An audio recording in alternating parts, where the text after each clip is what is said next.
Oh, oh, oh. Tell me why I should believe you. Just no. Be quiet. Be quiet. You were not locked out. Locked out. No, Honestly, you weren't. when he gave me, and to show the video, I have this. I apologize. I have no excuse.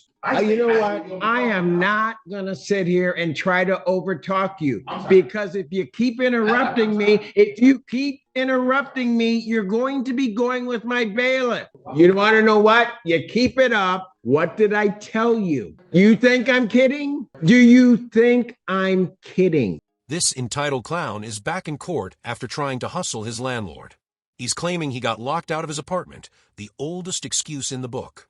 What makes it even funnier is that during the first hearing, he got caught straight up lying. And now he's back, doubling down like everyone suddenly forgot. This guy physically cannot stop talking, and every time he opens his mouth, he somehow makes things worse. Judge Simpson looks like he's fighting the urge to laugh and lose patience at the same time. Honestly, this might be one of the dumbest courtroom performances I've seen in a long time.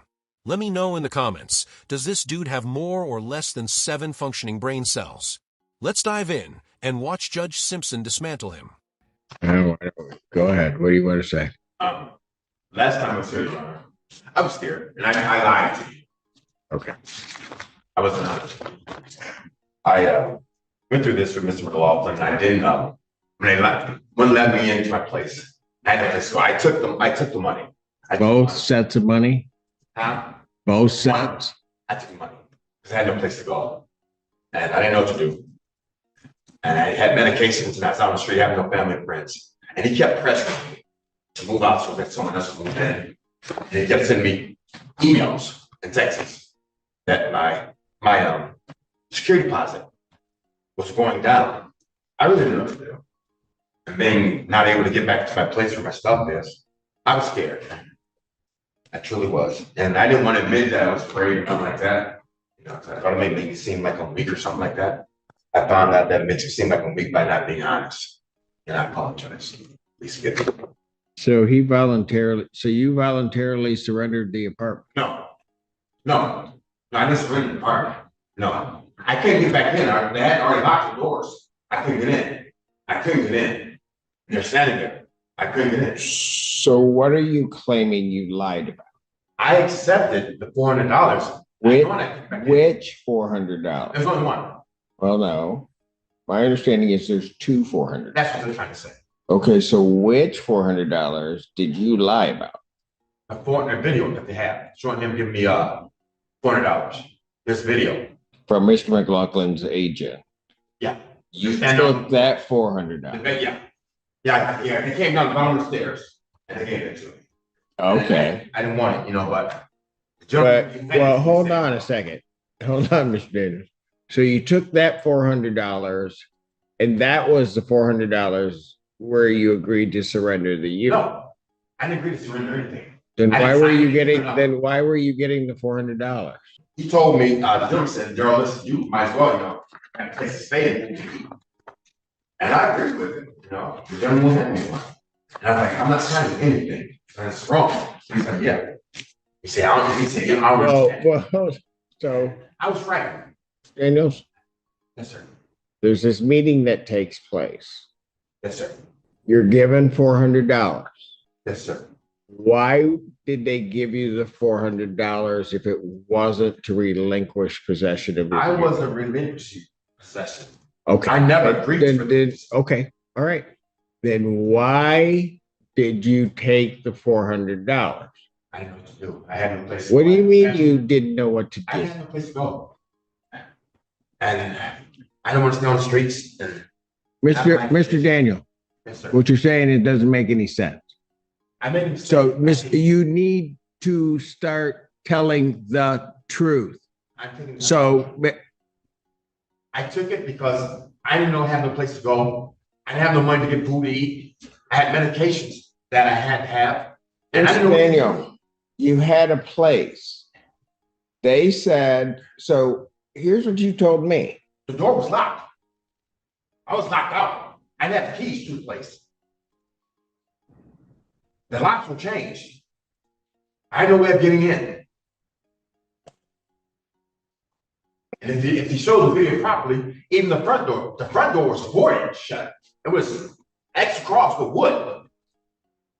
I couldn't get in. The locks were changing all that. I come around to the back, and there they are standing at the back door. And I'm like, listen, let me in. And they're like, no. And I, it's like, I panicked, I was scared, and it's like, no excuse. I do a lot of mental illnesses, mental things, and I thought that they were all coming at me anyway. They had broken into my home while staying there, and the tenants that stayed there, I told Mr. McLaughlin, he's like, so what you want me to do? And I was afraid, honestly. But I was afraid that I was afraid that I would react in a way that I wasn't supposed to. I didn't know what to do, honestly. I didn't. Truthfully, I didn't know what to do. And not thinking properly, and thinking that I would be smarter than them, accepting it and still coming to court against them for what they've done. That's what I thought. I've been truly, at the time, everything was happening. I was panicking and didn't want to go through it. Didn't want to go on the streets. Didn't know what's happening. And they offered money, and I said, okay. I thought I was being smart. I apologize. This guy is pure chaos wrapped in comedy. He just keeps rambling nonstop. He apologizes for lying while actively lying in the same sentence. Then he apologizes for interrupting while interrupting. It's like he doesn't realize his own words are canceling each other out in real time. Judge Simpson just sits there in silence, waiting for him to finally run out of oxygen. It's honestly beautiful. You can tell the judge is mentally clocked out and is probably planning lunch at this point. And I swear this dude sounds like he smoked his excuses before walking into court. The way he talks in circles feels like watching a video game character glitch mid-dialogue. This man is 100% an NPC. Let me know if you've ever seen someone ramble this hard in a courtroom, because this guy absolutely takes the trophy. I didn't know what I was doing. I was very scared. I was trying to be able to come here and tell what they were doing to me that was wrong, because I was already locked out. The locks were already changed. I was fine. I did. I apologize. Mr. Daniels, what do you want me to do now that it's been determined, well, you've admitted that you've lied? I was already, as I stated, the locks had already been changed. I was locked out. I wanted to be treated fairly, done right, but I conducted myself like they did. Well, that's interesting. You want to be treated fairly because I treated myself like I did. Well, quite frankly, this isn't about you because you came here on the date the hearing was set. Mr. McLaughlin was not here. You told me they had locked you out, yes, that you could not get back in your premises, and all of that, right? Yes. That basically he had resorted to self-help. Yes. What that led the court to do was to then set, but now I understand why Mr. McLaughlin wasn't here, because you had surrendered the apartment. No, the doors were already locked. The locks were already changed. The locks were already changed. So then I show cause Mr. McLaughlin to come in. He files an answer. He files a response. Yeah. We are back here. You go and get legal services. Yes. Mr. Henry appears. Yes. And at that hearing, you continued to maintain that you were locked out. Yes. Yes. And specifically told me that you didn't take the $400. I lied. I know. We get that you lied. But that you didn't take the $400, that they locked you out, that then there wasn't this period in time afterwards. Yes. You got community mental health because of that to put you up. Yes. So other monies got paid on your behalf. Yes. They did change the locks on the door, Your Honor. I couldn't get in. The locks were changed. I couldn't get in. Tell me why I should believe you. Truly, Your Honor, not telling you the first time it came here, you shouldn't. I shouldn't believe anything understand. you are telling me. I do not believe. I understand, but I can go on, after, sit back praying and think about it. And you've been honest with me, you've been fair with me all the time. And I couldn't What I do. tell you no lies. And I had to come tell you today and let you know that. I was just afraid, Your Honor. I was Afraid of what? I don't know, everything. I was locked out and a lot has changed already when they gave me the money. They're already changed. I'm locked out. And I thought I was based, I don't know. I'm supposed to have a stupid. I won't say anything else, that might say what else can I say. But I was being honest, I'm now I am. I lied to you. You know something? Not only did you lie to me, you recall at the last hearing, I had my bailiff put Mr. McLaughlin under oath, and we put you under oath. Yes, sir. Yes, sir. Mr. McLaughlin maintained the same story that he basically put in his written communication and what he had said. He didn't have everything with him. He said he had a video and wanted to make sure that he could bring it next week. McLaughlin have not been honest. Oh. Listen, every time I called other people I was trying to move out of Mr. McLaughlin's place because I didn't like it there. You surrendered possession. You surrendered possession of the premises. No, sir. Yes, you did. No, sir. Yes, you did. That's why you took the $400. Your Honor, as I stated, the locks already changed before they gave me that. The locks already changed. I don't believe you. I know you would. That's why I have to tell you the truth. The locks are already changed. You know something? Here's go. Be quiet. Pardon? Be quiet.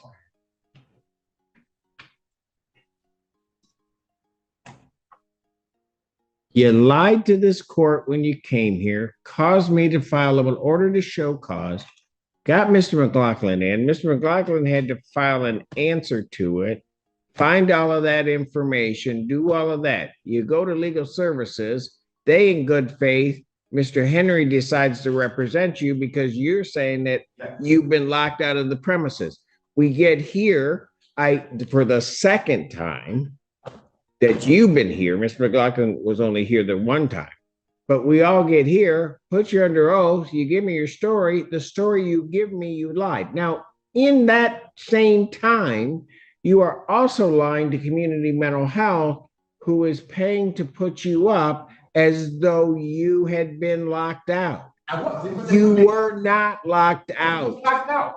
No, honestly, you weren't. When he gave me, and to show the video, I come up the stairs. I'm beating on the door to get in. And I can send the gentleman down to give me $400. The locks are already changed. If that were the truth, yeah, then why wouldn't you have told me that you got the $400? Now look at his attorney. You don't even need dialogue. His face says everything. Just pure, secondhand embarrassment. And if you didn't catch it, this attorney already withdrew. So now he's basically just sitting there watching the meltdown unfold. This guy is lying so badly, it's almost uncomfortable to watch. You can literally see him sweating through it, which probably explains the towel he's holding. The moment you bring props into court, you already lost. And the repetition is unreal. He keeps looping the same few lines like a broken NPC stuck in a dialogue bug. The reality is simple. He moved out. He probably took the $400, maybe twice, and that was it. But instead of letting it go, he thought he could spin it into a wrongful lockout story. You don't get paid every time you show up to court. That's not how this works. This isn't a hustle. It's just wasting everyone's time. At some point, you've got to shut up. Watching him refuse to do that is both painful and oddly entertaining. I'm just saying that I took it, because I had a place to go. Why would you? I apologize. I have no excuse. I have no excuse. Your story just keeps changing. Your story keeps changing. I was hungry when I was here, and I had medication stuff that I didn't have, and I had no place to go. I had no family friends. That's what I'm saying. I had no place to go. As he shows the video, the door's already locked. The locks already changed. They've already changed the locks. The locks are already changed. And that gentleman come down and give me $400. The locks are already changed on the door. I couldn't get in. Good. You tell me everything you want to tell me. That's all. Because I don't want you to ever say I didn't give you a chance to tell me. I told you everything. The locks were already changed on the door. When he came down, he gave me the $400, sir. And I don't believe And you. I took it. And I don't believe you. I think that what happened here is you took the $400, voluntarily moved, which also then makes sense with what Mr. McLaughlin was saying and what he has in writing, that he agreed. You know what? I am not going to sit here and try to overtalk you, because if you keep interrupting me, you're going to be going with my bailiff. Am I clear? Yes, sir. Yes, sir. I'm not in an aggressive position. I'm not being that way. So I'll leave it if you want me to.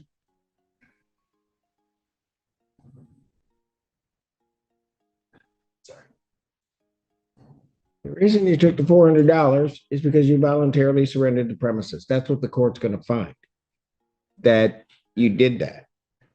And that the court also believes that you took the additional $400 that was later on given to you. It all makes sense.